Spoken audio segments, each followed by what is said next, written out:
Cawapres, Mas Anies itu masih tertinggal dibandingkan dua baca pres yang lainnya, padahal sudah duluan mendeklarasikan bacawa pres. Nah, apakah angka-angka ini tidak mengkhawatirkan, Mas Anies? Masih terpana seperti yang melihat angka-angkanya, Bang Andi. Kenapa, Mas Anies? Saya mengkhawatirkan masa depan dari peneliti-peneliti ini sebetulnya.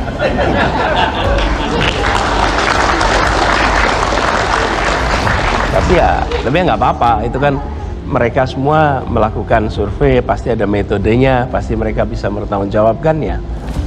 Sayangnya, pemilu tidak berdasarkan survei.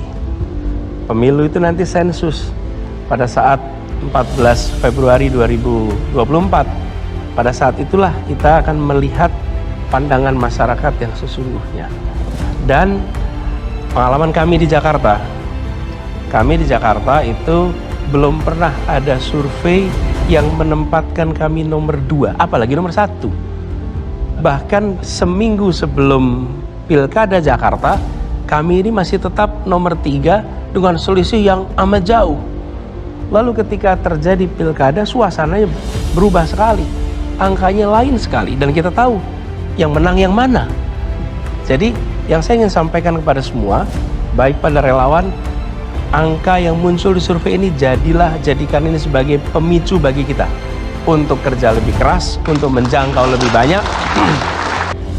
Dewan Pengurus Wilayah Badan Advokasi Hukum Partai Nasdem Sumut menyomasi lingkaran survei Indonesia (DNICA). Nasdem keberatan dengan hasil survei LSI DNICA. Survei itu menyebut elektabilitas bakal calon presiden yang diusung Nasdem Anies Baswedan di Sumut hanya 5%. Sementara baca pres dari PDIP Ganjar Pranowo 65% dan baca pres dari Gerindra Prabowo Subianto 30%. Ketua DPW Nasdem Sumut Iskandar ST mengatakan, apabila tidak ada jawaban somasi dari LSI DNICA dalam 7 hari ke depan, Nasdem akan mengambil tindakan hukum. Pertama, melakukan gugatan secara perdata, bahkan juga melakukan langkah hukum secara pidana. Saat menyampaikan keterangan, Iskandar didampingi seratusan pengacara yang mengawal persoalan ini. Iskandar menilai ada kejanggalan hasil survei LSI DNICA. Ini karena pada Mei 2023, hasil survei elektabilitas LSI DNICA untuk Anies mencapai 32,6%.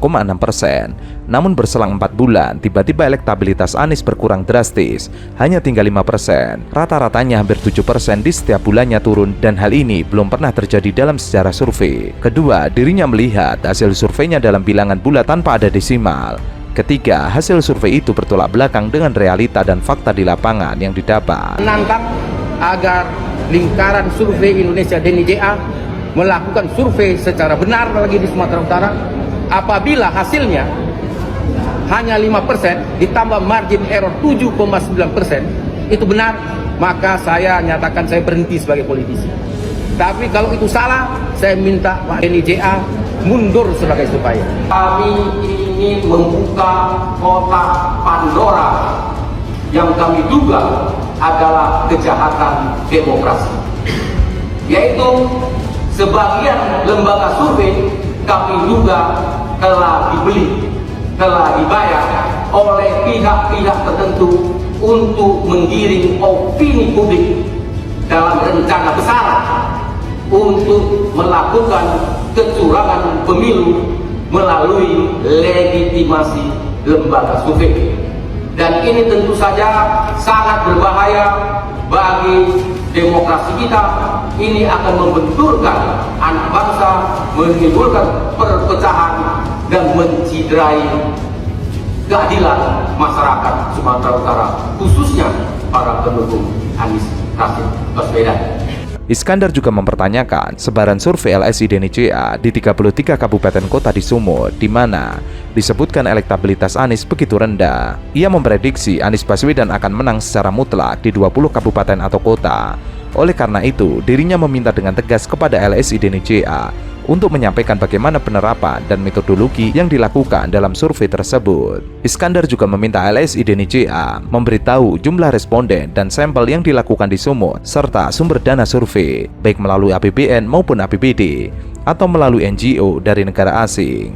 Dirinya menilai sumber dana itu sangat penting karena siapa yang membayar survei biasanya diduga bisa mengatur hasil surveinya. Iskandar juga menyebut langkah somasi ini diambil Nasdem demi tegaknya demokrasi. Ia menduga dalam kontestasi menjelang pemilu, banyak lembaga survei dibayar untuk kepentingan kelompok tertentu. Ini tentu saja berbahaya bagi demokrasi. Ini akan membenturkan anak bangsa, menimbulkan perpecahan dan mencederai keadilan masyarakat Sumut, khususnya para pendukung Anies Baswedan. Mestinya lembaga survei LSI melakukan kegiatan dengan benar dan profesional, sehingga menjadi acuan masyarakat dalam menentukan presiden. Para elit politik harus belajar lebih rileks dalam membaca hasil survei opini publik, karena ini peristiwa yang terjadi berulang-ulang di setiap pemilu presiden sejak tahun 2004, bahkan juga terjadi di banyak pilkada.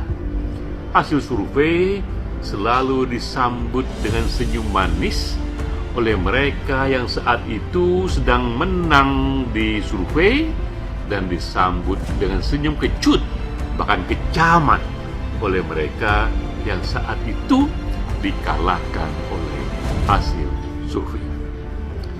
Kita mulai dengan berita ini. Kita lihat masih anyar beritanya bahwa satu lembaga survei LSI DNJA ini digugat somasi, demikian beritanya.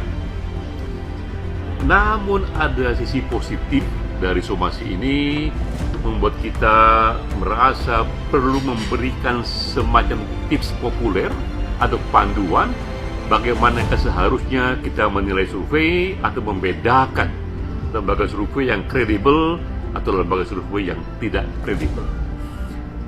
3 tipsnya. Pertama adalah lihat track record lembaga itu.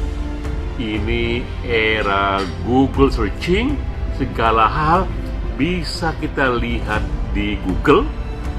LSI DNJA misalnya, ini lembaga salah satu yang paling tua yang sekarang ini masih aktif di survei-survei opini publik Indonesia.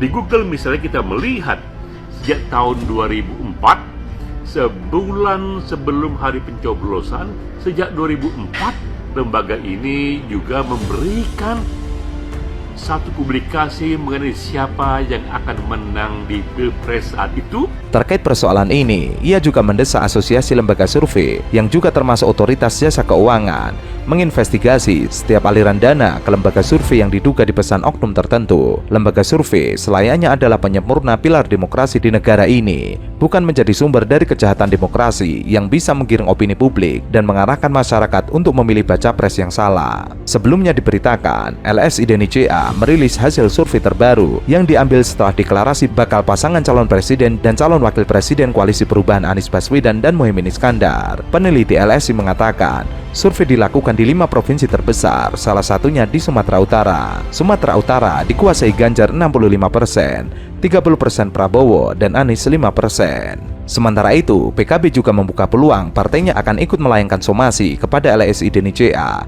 atas hasil survei yang mereka rilis. PKB melihat nanti akan bicara kalau sudah ini bagian dari kesepakatan di koalisi sama-sama mensomasi. Tim hukum pasangan Anies Muhaimin akan berjalan untuk mengidentifikasi hal tersebut. PKB akan melihat persoalan ini melalui kode etik dan organisasi yang menaungi para lembaga-lembaga survei. Bila rencana ini terjadi, PKB mengaku akan membedah proses pengambilan sampel responden hingga cara penghitungan survei. Di sisi lain, masyarakat harus berhati-hati dan lebih kritis dalam melihat hasil survei ke depan. Baginya, hasil survei LSI DNJA yang menempatkan Anies cuma mendapatkan 5% ada indikasi melegitimasi kecurangan yang dilakukan pihak tertentu kepada pasangan Amin. Namun ia enggan merinci kelompok mana yang mengupayakan hal tersebut.